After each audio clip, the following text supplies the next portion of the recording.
Todos nos enfrentamos a distintos retos e interrogantes en nuestro día a día. Pero, ¿cómo podemos evitar que estos nos dominen y tengamos la capacidad de cambiarlos? ¿De hacer que nuestra mente sea grande y el problema pequeño? En este episodio conversaremos con Carlos Añaños, uno de los fundadores del Grupo A, empresa familiar y una de las multinacionales más grandes del mundo. Tiene más de 30 años de experiencia en diferentes áreas y cargos hasta la dirección general. Además, durante la pandemia apostó por el lanzamiento de Tiapuy, una nueva marca premium de alimentos andinos y orgánicos. Carlos considera que el sentirse bien es un esfuerzo diario de elevar tu mindset a un pensamiento que te permita de verdad vivir y disfrutar el momento. Es construir este espacio para ti de paz y de que tú mismo creas que estás bien. Pero, ¿cómo lograrlo? Carlos, buenos días por acá, buenas tardes por allá. ¿Cómo estás? ¿Cómo te encuentras hoy? ¿Qué tal, José? Bien, muchas gracias. Te agradezco por tus palabras y la introducción. Eres muy amable y la verdad es que contento. Estoy contento de hablar contigo, contento de tener esta oportunidad y muchas gracias. No, muchas gracias a ti por el espacio. Quiero hacer un pequeño paréntesis y mostrarte nuevamente mi admiración hacia lo que has hecho como persona y durante toda tu carrera también al aporte que vienes haciendo, como siempre. Gracias, eres muy amable. Me elevas el ánimo. Gracias. Gracias. Carlos, bueno, empecemos tal vez conversando sobre la pregunta que te acabo de decir y suele ser una pregunta súper normal y que quizás en otras partes del mundo la respuesta suele ser un poco distinta, ¿no? Normalmente, al menos aquí en Latinoamérica, cuando preguntamos a alguien cómo se encuentra o cómo está, la respuesta suele ser bien, ¿no? A pesar de que en el momento tal vez no sea la respuesta real. ¿Qué opinas tú sobre esta pregunta y respuesta tan común que se da en el día a día? Es interesante tu reflexión, ¿no? Porque yo creo que los humanos llevamos una cierta capa, una cierta coraza que no nos muestra vulnerables, ¿no? Y queremos mostrarnos como si estuviéramos diferente. Yo creo que la vulnerabilidad debiera ayudarnos a comunicarnos mejor, a ser más transparentes, más honestos y no generar una coraza que nos permita no ser auténticos, ¿no? Y yo creo que en muchos países de América Latina nos pasa algo que yo lo aprendí en España cuando trabajaba con gente y equipos españoles. Me decían qué raro, en algunos países de América Latina el sí quiere decir no, pero 2 veces sí es sí, pero 3 veces sí es no. No entiendo. Entonces, yo creo que tu pregunta se orienta en ese sentido, ¿no? Y creo que necesitamos ser más vulnerables, necesitamos sentirnos más frágiles para ser más transparentes. Y creo que esa dosis de entendimiento nos podría a nosotros ayudar a construir una comunicación más empática, más sentida y con mayor profundidad. Tal cual. Hablaste sobre la autenticidad que podemos tener, ¿no? ¿Cómo la puedes relacionar sobre la humildad que justo la vez pasada pudimos conversar bastante bien sobre qué tan humildes podemos ser o qué tan beneficioso puede ser para nuestro día a día, ¿no? Yo creo que la humildad no es algo que se tiene que aprender, ¿no? La humildad es algo que debiéramos tener nosotros en nuestro ADN, en nuestra estructura mental. Y la humildad es parte de la expresión con respecto a alguien, con respeto a esa palabra mágica que yo siempre intento darle vueltas e intento aprender, que se llama la escucha. Solo cuando te pones en un pensamiento de humildad puedes escuchar. Cuando cortas la escucha, antepones tu verdad antepones tu fuerza de mensaje, pero no antepones el aprendizaje ni la capacidad de entender un mensaje diferente, ¿no? Hoy, por ejemplo, en el conflicto de Rusia-Ucrania, un amigo me preguntaba, ¿y quién tiene la razón? La respuesta es los dos. Porque no lo estamos escuchando bien al señor Putin o no lo estamos escuchando bien a Ucrania. Los dos tienen sus razones. Podemos concluir que yo no estoy de acuerdo con que se mate personas, por supuesto. No estoy de acuerdo con que se ataque, por supuesto. Pero si le abrimos la empatía, los dos tienen sus razones. Entonces, si nosotros desmenuzáramos a entender qué los motiva a tener esas razones, podríamos encontrar la solución. No soy técnico, yo te estoy comentando desde la experiencia, desde mi vida, desde cómo manejo las cosas. No, súper valioso en realidad, Carlos. Hablando justamente y específicamente de Carlos Añaños.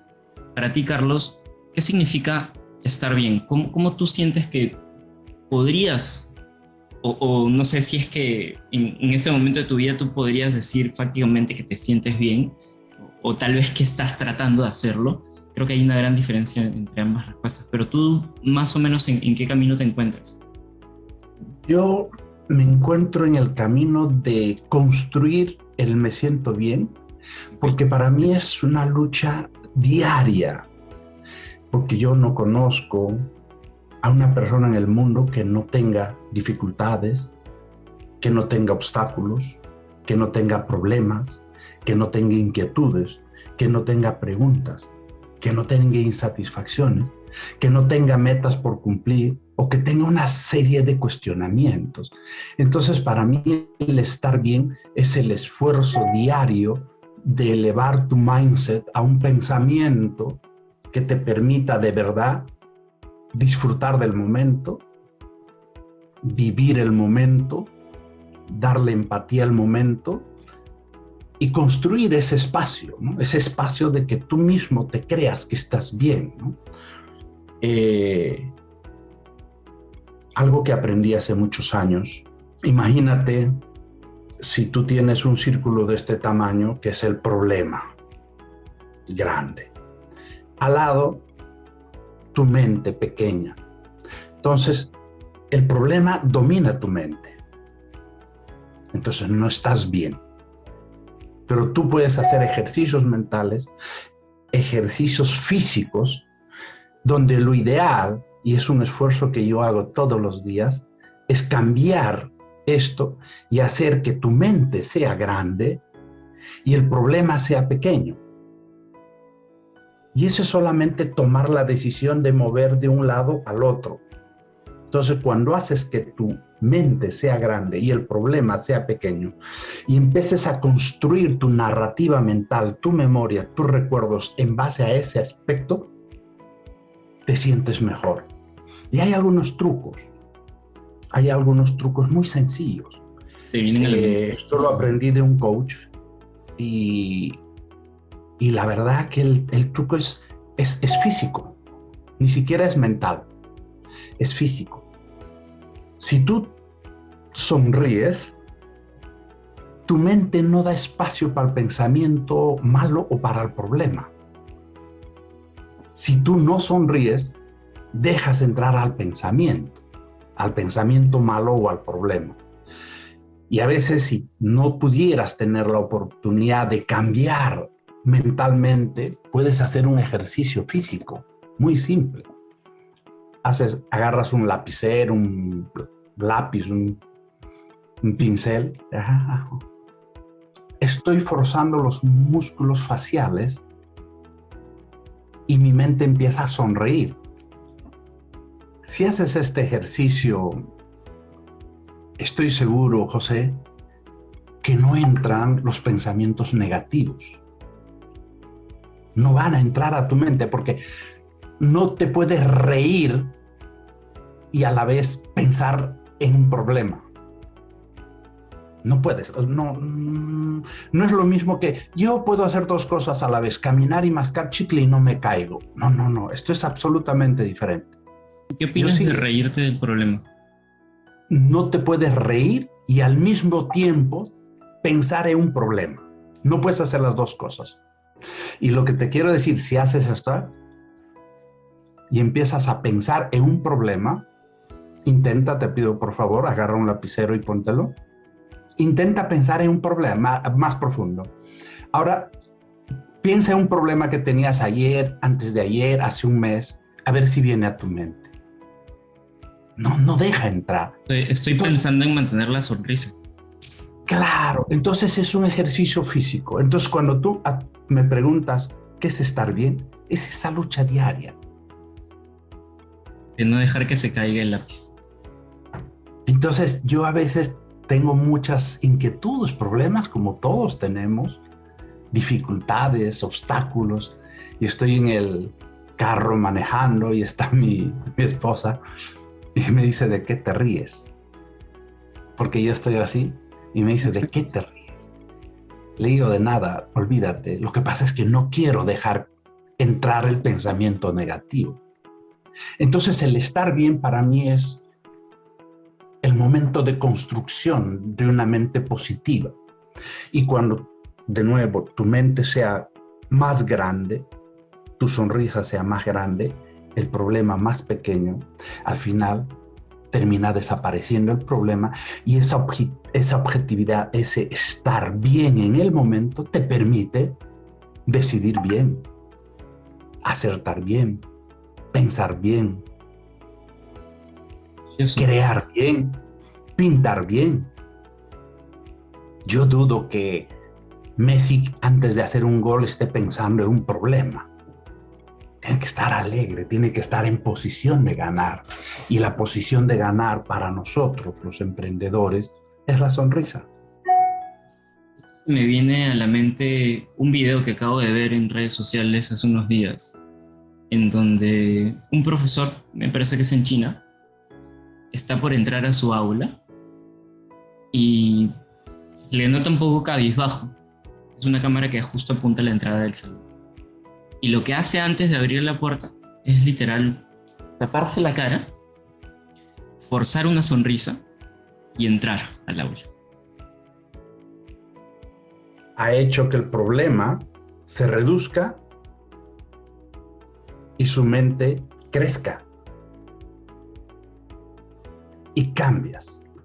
Entonces, a tu pregunta, el estar bien es la lucha permanente y la búsqueda permanente de ese espacio de pensamiento en paz, de estar en paz, de ser creativo, de ser asertivo, de ser buena persona, de ser buen padre, de esforzarte en cada uno de los accionares de tu vida que te den la felicidad, ¿no? Y qué importante, justo se me ocurre que, y pensaba, porque mientras me explicabas entraba en un poco de contradicciones, no te voy a mentir, pero acabo de reflexionar que no es que evites el problema, o no es que lo desaparezcas, lo estás haciendo más pequeño de tu capacidad de llevarlo, ¿no? Absoluto. El problema no va a desaparecer, lo que hay que es reducirlo. O hacernos más tienes grandes. Capacidad de agrandar el problema o reducir el problema. Y si lo reduces el problema, se convierte en obstáculo. Mira la magia de lo que me estás preguntando. Porque yo sé que tú eres una persona que tiene un problema. Probablemente uno o muchos, todos los humanos. Mi padre me decía, ¿no quieres tener problemas? Yo le digo, papá, no, muérete, me decía mi padre. Es que la única manera donde no tengamos problemas es muriendo. Entonces yo creo que el arte viene a manejar el problema. A ver, te voy a decir, dame un problema. Siento que tengo muy poco tiempo. Cuentes, porque eso es tu imaginación. Dame. El problema no existe. No me puedes dar un problema, me puedes contar un problema. Y si tú me cuentas el problema, tu mente puede hacer que el problema sea monstruoso o pequeño. Por ende, el problema no existe, lo que existe son hechos. y los hechos pueden tener soluciones. Lo que existe son obstáculos. Puedes ver cómo sortear los obstáculos, que nosotros le llamamos problema, y para mí el problema es que le llamamos problema porque el problema nos empieza a aturdir la mente, a cambiar nuestra estabilidad emocional, a cambiar nuestro carácter, a cambiar nuestro mindset, como digo yo, a cambiar nuestra paz interior. Y si nosotros le llamamos, en vez de problema, obstáculo, minimizamos, como tú lo acabas de decir, tu claridad, tu estrategia, tu enfoque, tu visión, tu esfuerzo, tu productividad, tu tranquilidad, tu estabilidad, tu sonrisa cambia. Y para ser exitoso en la vida es más fácil sonriendo que amargado. Te cambia todo, ¿no? La perspectiva, las ganas de hacer las cosas. Cambia todo. A los cantantes, a los artistas. ¿Cómo admiro a los payasos? Esa capacidad de abstraerse y de La reír. capacidad de hacer reír. De abstraerse también, ¿no? Salir, que todos tenemos dificultades, todos tenemos inquietudes, ¿no? Por eso es fundamental el arte, la creatividad, la cultura para el desarrollo de las naciones. Yo quería conversar también de eso, ¿no?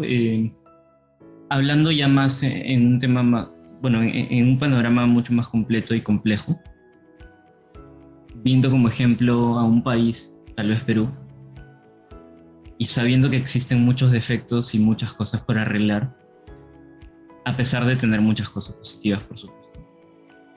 ¿Dónde tú crees que está la receta, no tanto hablando económicamente como país o en temas mucho más contemporáneos, sino más bien, ¿qué tan complejo tú crees que sea como país estar bien? Es una pregunta bastante interesante. ¿Qué complejo es estar bien? Yo no lo veo complejo que el Perú esté bien. Lo que pasa es que no lo queremos ver bien. El Perú es un país milenario. Tiene 20.000 años de historia. El primer hombre ya vivió hace 20.000 años en las cuevas de Piquimachay en Ayacucho, desde Canadá hasta la Patagonia. Y yo me pregunto, ¿por qué habría decidido probablemente esos migrantes que han venido de la Europa vieja hacia América? ¿Por qué habría decidido este primer hombre vivir en el Perú hace 20.000 años? Perú es el cuarto país más biodiverso del mundo, el tercero en cantidad de microclimas en el mundo, el octavo país que tiene más reservas de agua dulce en el mundo.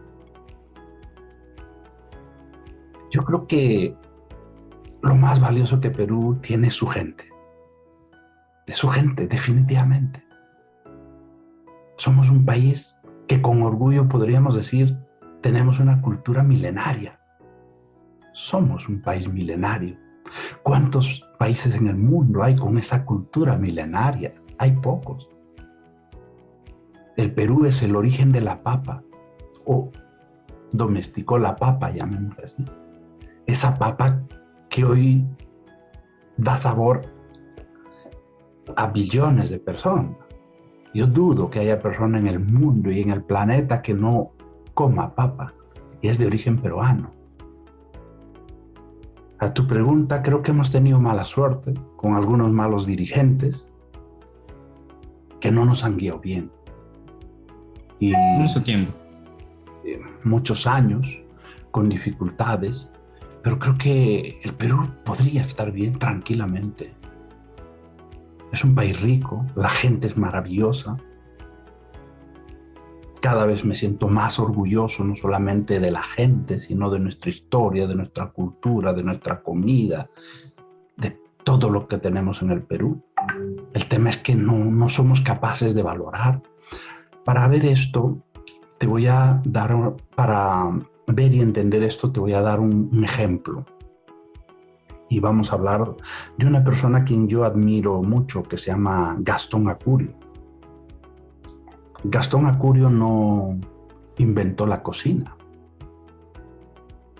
Gastón Acurio puso en valor esos fundamentales, pero que estaban ahí, pero que nadie más lo veía. Y para enriquecer este ejemplo, imagínate una pecera. ¿Has visto una pecera? Este tamaño. Hay agua cristalina y hay un pez rojo. Y el pez va nadando en la pecera. La gran pregunta será, ¿el pez ve el agua? Y el pez no ve el agua. El pez no ve el agua. Los que vemos el agua somos los que estamos fuera. Gastón Acurio vio el agua. Se fue a Francia a estudiar Derecho. No estudió Derecho, estudió cocina. Y cuando volvió, vio lo que en 200 o 500 años no habíamos visto en Perú. O en 12.000 años no habíamos visto en Perú. No solamente dignificó a los cocineros, a los camareros, sino a toda una nación. Entonces, a tu pregunta, si podemos ver el Perú, yo lo que diría, no seamos como el pez que no vemos el agua. De verdad veamos eso que nos rodea. Empecemos a intentar ver esta magia que nos rodea. Ese es el Perú nuestro, esa es nuestra nación, esa es la nación que nos da de comer, que nos protege, que nos alimenta, que hace que nuestros sueños se cumplan. Lo único que hay que hacer es seguir el ejemplo de Gastón. No es que haya que salir para ver, sino pensar conscientemente. Así como el pez no ve el agua, nosotros de verdad somos humanos, tenemos neuronas. Abramos los ojos y empecemos a ver el agua. A ver el agua es a ver ese Perú mágico. Con lo que conversábamos al inicio, ¿no? de escuchar. Ser humildes para escuchar. Es que la pelea es quién tiene la razón. Nuestras posturas es, yo siempre que hablo de estas cosas me acuerdo mucho cuando a veces estás en el tráfico, en muchas zonas de Perú. Si alguien te ve, la expresión ¿qué me miras?, ¿no? O sea, es una forma de agresividad, ¿no te ha pasado eso? Sí, a la defensiva, ¿no? O cuando te dicen en la radio que manejes a la defensiva. Claro, o sea, no, ni siquiera tenemos capacidad de ver a otra persona, porque si vemos a otra persona creemos que le estamos agrediendo. Y la pregunta es, ¿podremos comunicarnos bien si ya partimos de no poder vernos? ¿Qué me miras? Tenemos que abrir los ojos. No seamos como el pez, que no veamos esa gran riqueza que nos rodea, que es nuestra tierra. Espera, tómate una pausa. Descubre todo lo que Monkey Fit tiene para ti.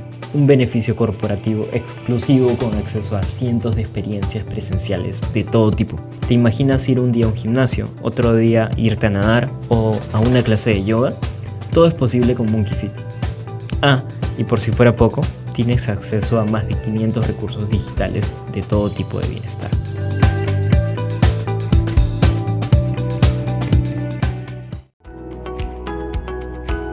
Carlos, justo hablando de, bueno, ahora que tocaste el tema de Gastón, de cómo es que podemos construir a partir de estos aspectos en Perú y de Perú para el mundo, ¿no? Quería conversar contigo también sobre tu carrera como emprendedor, pero principalmente sobre esta definición tan común que dice llamar al emprendimiento una montaña rusa de emociones. ¿Tú qué piensas con respecto a esta definición? Yo estoy de acuerdo. Yo no creo que haya emprendimiento fácil. Yo no creo. Los emprendimientos son una suerte de emociones, ¿no? intensas, unas más alegres, más tristes, más ricas, más emocionantes. Yo creo que el emprendimiento es la suerte del equilibrio en hacer algo, ¿no? Mi madre lo ilustraba de esta manera. ¿Cuántos sentidos tiene el paladar? Agrio, amargo, salado, dulce. Vamos a ponerle uno más picante, ¿no? ¿Qué más? Poco más, ¿no? Entonces, imagínate con esa combinación de los 5, podemos sentir esa gran riqueza y probablemente comer miles de platos, deliciosos cada uno tras otro y diferentes. ¿Cuán diferente es un ceviche de un chifa o de un lomo saltado o de una papa a la huancaína o de una causa?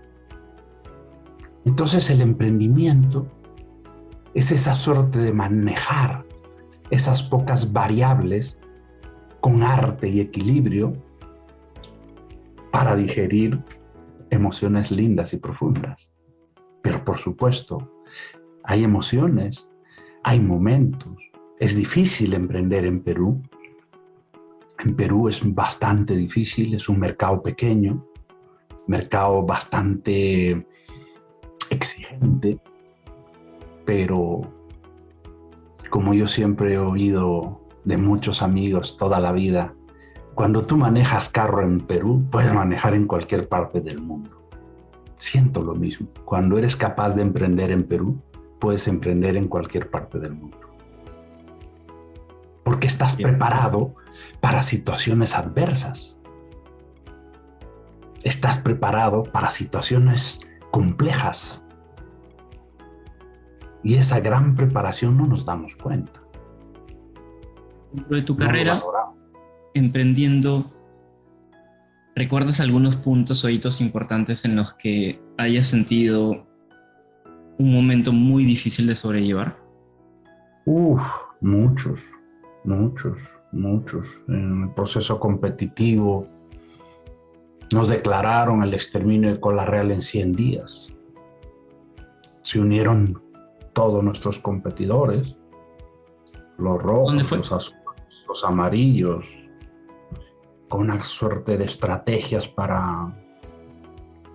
de marketing de 100 días para intentar frenarnos el desarrollo, y se siente miedo. Se siente miedo, se siente desolación, se siente frustración. Alguna vez me he puesto al baño a llorar de impotencia, por supuesto.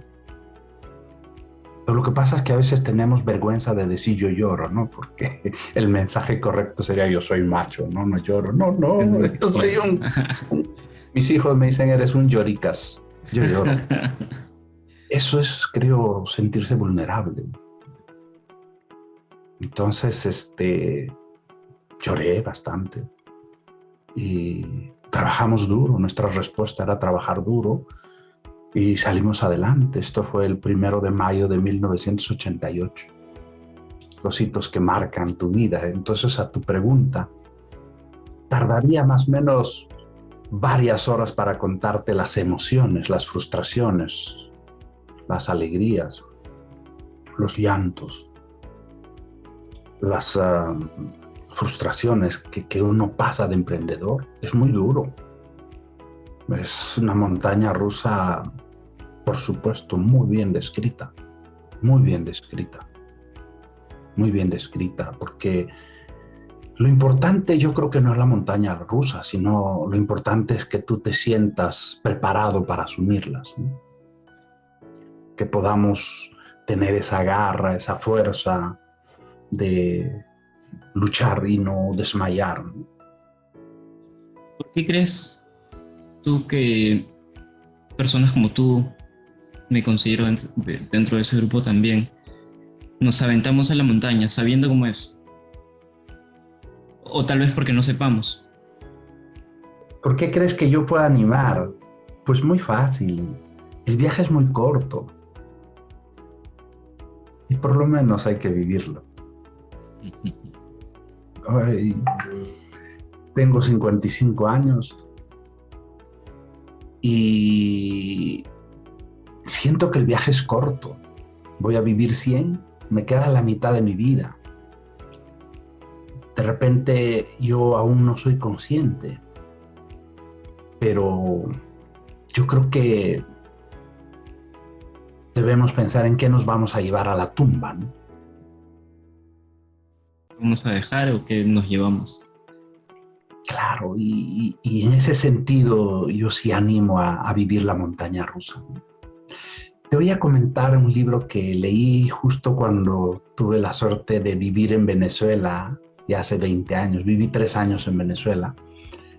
Leí un libro que quería decir querer, hacer y tener, ¿ya? De un autor que la verdad es que no me acuerdo el nombre, pero lo más importante de ese libro estaba en una parte que le hacen la pregunta al autor, que ya él decía que tenía cerca de 85 años. Si tuvieras la oportunidad de vivir, ¿qué harías? Le hacen la pregunta al autor. Si tuvieras 20, 25 o 18, ¿qué harías? Y él describe de una manera fantástica ese momento. Dice, yo volvería a cometer errores a propósito. A tu pregunta de ir a vivir a la montaña rusa, cruzado con el mensaje de yo cometería errores a propósito, es bastante interesante intentar unirlo porque muchas personas no emprendemos por miedo. Miedo al fracaso, miedo al qué dirán, miedo al no sé qué. Y el ancla más dura de nuestras vidas es el miedo. El espacio desconocido. Entonces, yo me quedé con esa frase de este autor y no voy a decir que le perdió miedo porque yo creo que el miedo existe, no es como el dolor, ¿no? No preocúpate si no te duele, el dolor te avisa. Yo tomo el miedo como algo que me avisa, pero no me paro por el miedo. Pero también debo decir que para emprender, para meterse a esa montaña rusa, hay que estar medianamente preparado. Nunca diré, oye, métete y emprende, porque he visto casos de gente que le ha ido mal en emprendimientos, que han vendido su coche para hacer un negocio y les ha ido mal, o vender su casa o empeñar su casa y les ha ido mal. Yo creo que para emprender hay que hacerse las preguntas correctas, hacer una reflexión sana, un repaso básico de las cosas mínimas, y si esas cosas mínimas o básicas, según cada uno, cubren, yo sí creo que la montaña rusa y el viaje es lindo. Es lindo. Completamente de acuerdo en ese tema. No me arrepiento de nada de lo que he hecho hasta ahora y qué curioso, me hiciste pensar un montón sobre la frase de repetir nuestros errores. Creo que lo apunto y me lo llevo para pensarlo más. Algunas veces he tenido una presentación y yo decía, yo tengo un doctorado, PhD en cometer errores. Yo creo que eso vas a haber sido la persona que más errores ha cometido en su vida. Que yo creo que si no cometes errores no avanzas, te frenas, te limitas, te bloqueas. ¿Qué es importante ahí entonces? Sí, porque el emprendedurismo requiere cierta dosis de análisis, de claridad, de visión, de enfoque, de objetivos, de sueños, pero también requiere a veces de una dosis pequeña de inconsciencia. ¿no? Ese es el riesgo, ¿no? ¿Cuál es la inconsciencia? O dime, cuando tú emprendes algo, eso se llama que hay una parte que es de riesgo. Y asumir ese riesgo para mí tiene que tener una dosis de inconsciencia. Porque si no tienes esas dosis de inconsciencia, paras. Dices, no, la ciencia es más grande, tomas más riesgos. Perdona, ¿Cómo equilibrar? Yo creo que equilibrar es complejo. Lo que tienes que ser consciente de que requiere de cierta dosis digo de inconsciencia en el término solo descriptivo de asumir una dosis de riesgo, ¿no? Porque yo no conozco a ningún emprendedor que te diga voy a hacer eso y voy a tener éxito. Todos sabemos que podemos fracasar. Todos sabemos que nos puede ir mal. No llevo al concepto de hay que ser inconsciente cuando tomas decisiones. No, estaría loco. No. Por supuesto, con todos los análisis, uno necesita, algunos le llamaría una dosis de intrépido, ¿no? Tienes que ser intrépido, audaz, creativo, disruptivo. Yo no sé, pues, si Albert Einstein no hubiese tenido esa dosis de intrépido, una dosis de locura adicional, hubiese creado una fórmula que cambie el mundo, ¿no? O sea, creo que necesitamos esa dosis de... Bill Gates dejó la universidad para irse a emprender. ¿Cuál era lo correcto? Lo correcto es que se quede estudiando. Pero dejó la universidad para emprender. La pregunta no tendría una dosis de inconsciencia. Lo correcto va a ser, no, ¿cómo vas a dejar la universidad? ¿No? Esa dosis, pero mira lo que lo puede llevar, ¿no? A una persona. Y ahí justo lo que mencionabas al inicio, ¿no? Saber lo que estás haciendo, hacerte muchas preguntas. Por supuesto. Si sabes lo que estás haciendo, tienes las preguntas correctas, esa dosis de inconsciencia, esa dosis de intrepidez es la que te hace decidir. Es el riesgo, ¿no? Es el riesgo que asumes.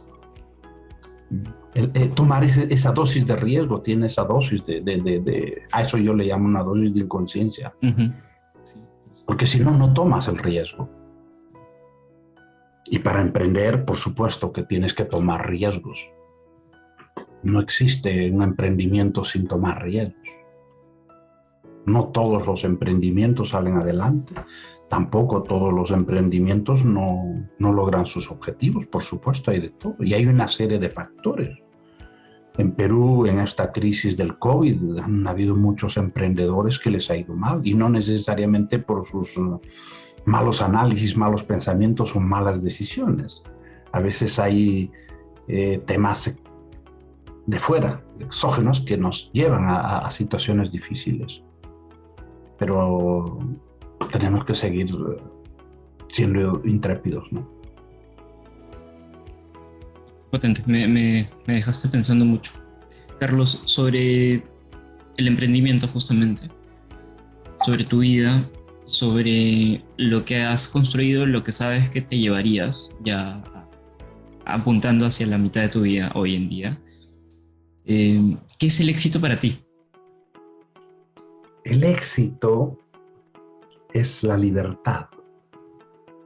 Yo te lo definiría con una sola palabra. Que ser exitoso es ser libre.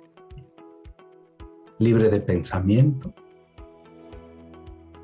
libre de movilidad, libre de ideas. La libertad, ser libre, para mí es la mayor experiencia o la mayor expresión o el mayor nombramiento a tu pregunta del éxito. Es tener libertad. Hablamos también del éxito como una libertad económica, no solamente libertad de salir.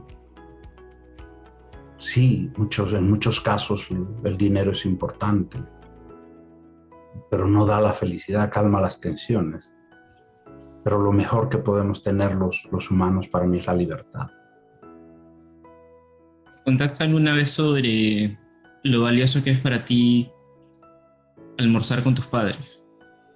¿Eso para ti es una sensación de libertad? Absoluto. Yo voy todos los meses a Perú, 10 días, y intento, porque es una lucha diaria. Porque si un día no intento, probablemente me salga un almuerzo. Como lo intento, nunca me sale un almuerzo. Para mí, el comer con mis padres de 91 años, mi madre de 85, es lo mejor que puede haber en la vida. Y es la libertad de decir, por supuesto, a muchos amigos y con respeto, muchas personas, grandes personas y grandes personalidades, que yo, pues, casi nunca acepto un almuerzo, porque me siento en la libertad de decidir que voy a estar con mis padres. Y esa decisión de estar con ellos es para mí la mayor muestra de éxito en una persona, que yo puedo ir a verlos sin estar absolutamente preocupado de nada. Esa es la definición del éxito. Y tú lo puedes trasladar a tu forma o a tu manera, diferentes expresiones, diferentes hechos, diferentes casos en el cual se refleja esa modalidad de éxito, ¿no? Si no hubiese sido exitoso, pues probablemente estaría teniendo que trabajar duro y no podría ver a mis padres desde el ángulo económico. Y hoy en día, ¿cómo son tus días? ¿Cómo balanceas este equilibrio? ¿Cómo te mantienes despierto? ¿Cómo te mantienes atento? ¿Cómo te mantienes pensante, feliz, sonriendo? Duermo cuando quiero, como cuando quiero, trabajo cuando quiero. No quiere decir ni que no trabajo, ni que no duermo, ni que no sé. Justamente la libertad me permite dosificar. Y hoy voy muy tarde a la oficina, 10:30 de la mañana. Muchos dirán que vago, ¿cómo vas a las 10:30 de la mañana? Sí, pero no me han preguntado a qué hora me duermo o me acuesto, ¿no? Entonces yo acomodo mi horario en base a dónde estoy, a dónde está mi mente, a dónde están mis sueños y a dónde está mi ocupación. Entonces yo puedo, mi familia puede estar ya durmiendo y yo a las 2, 3 de la mañana sigo trabajando. Y 4 de la mañana. Anoche fue un día maravilloso. Mi hijo me dice, papá, enséñame Disney. Nos quedamos hasta las 4 de la mañana los dos. Y para mí es éxito poder ir a trabajar tarde, el manejar mi horario. Eso es ser exitoso, el ser autónomo de mis tiempos. Eso es ser exitoso para mí. Cada uno tiene su definición, ¿no? Sí, tal cual. No, pero me parece súper valioso cómo lo enfocas a partir de tener de tú ser el dueño o quien controla tu día a día, ¿no? Creo que eso es súper valioso. Que estés en control de tu vida, ese es el éxito. Sí. Te voy a contar que yo vengo del mundo empresarial que ha trabajado duro. Yo volaba 480,000 kilómetros al año, 200 días fuera de casa cada año y dormía una media de una noche por semana en el avión. Dime si eso es ser exitoso. Estar ocupado. Ahora vamos entendiendo la palabra de ser exitoso, ¿no? Claro. Yo tenía 2 asistentes que procesaban la información y una secretaria. Y daba agenda a veces absolutamente cada 15, cada media o cada hora de acuerdo al tema. Antes de aceptar una Una cita tenía que ver qué tema. Mi asistente me preparaba si ese tema daba para 15, 30 o 1 hora, y de acuerdo a eso mi secretaria daba el tiempo y la asignación. Frente a mi escritorio no habían sillas de despacho. Yo, cuando me reunía en la mesa de trabajo. Cuando había gente de visita protocolar, que también la recibía, tenía un sofá, y a mi equipo yo lo recibía y despachábamos de pie. Hoy me pregunto, ¿sería eso libertad? ¿Sería eso éxito? Ahora, no te quiero decir que no hay que hacerlo, ¿eh? Me siento orgulloso de haberlo hecho. Lo que pasa es que lo que no podemos pensar es que todos tenemos que estar como todos en el mismo espacio. Yo creo que lo lindo en la vida es que hay que recorrer ese camino, ese espacio. Yo tengo más de 35 años trabajando. Y sí, Nadie se acuerda cuando yo lancé la compañía.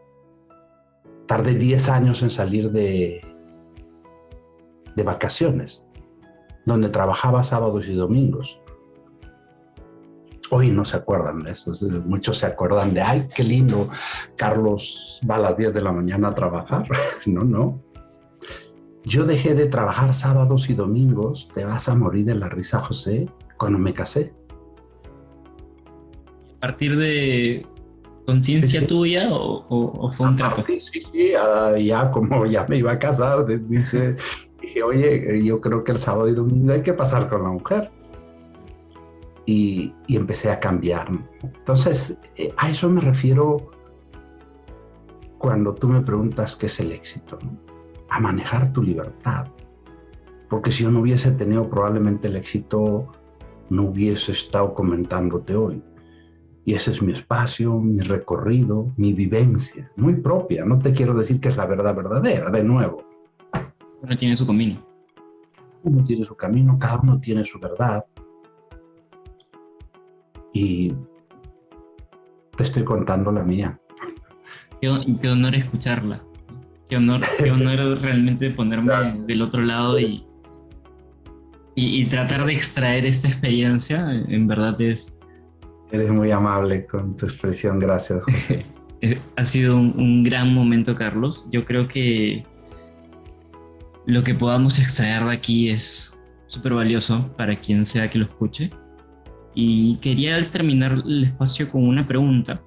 Carlos, si tú tuvieses la posibilidad hoy en día de mandarle un mensaje de texto, normalmente hago la pregunta sobre Latinoamérica, pero pensemos en todo el mundo. Y automáticamente se va a traducir, así que no hay ningún problema. ¿Qué mensaje te atreverías a mandar? Pensando en el bienestar de todos. El mensaje es muy profundo y podría tardar en explicar de forma correcta. Pero yo les diría de que busquemos la felicidad. Trabajemos por ser felices.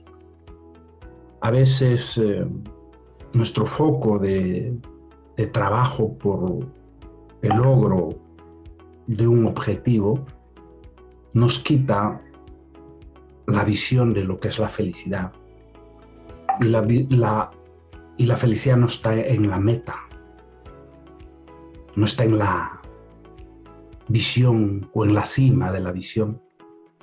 La felicidad está en el camino, la felicidad está en la empatía, la felicidad está en lo que nos rodea, la felicidad está en darle un espacio a los amigos. La felicidad está en escuchar con empatía. La felicidad está en intentar ayudar en algo a las personas. La felicidad es profundo y si nosotros intentamos y luchamos por ese momento, creo que vamos a vivir una sociedad más empática, menos polarizada, con menos odio, con menos rivalidad, con menos crispación. Y además crispación tenemos en Ucrania y Rusia. Yo creo que en Perú necesitamos construir ese espacio y creo que la palabra nos va a ayudar a construir ese espacio. Busquemos ser felices a través de nuestros haceres, a través de nuestras acciones y nuestras decisiones todos los días. Por supuesto, en libertad. Qué gran reflexión. En serio, Carlos, muchísimas gracias por el espacio, muchísimas gracias por abrirte con nosotros y contarnos un poco más, ¿no? Creo que normalmente no conversamos tanto de estas cosas. Yo la he pasado súper bien y espero que tú también. Y nada, te mando un fuerte abrazo, en serio. Gracias, José. Te agradezco infinitamente este momento que me has hecho recorrer por los espacios de la memoria que a veces, como bien dices, no lo deja un poco tranquilo, ¿no? Tal cual, Carlos. Muchísimas gracias. Que estés súper bien. Gracias.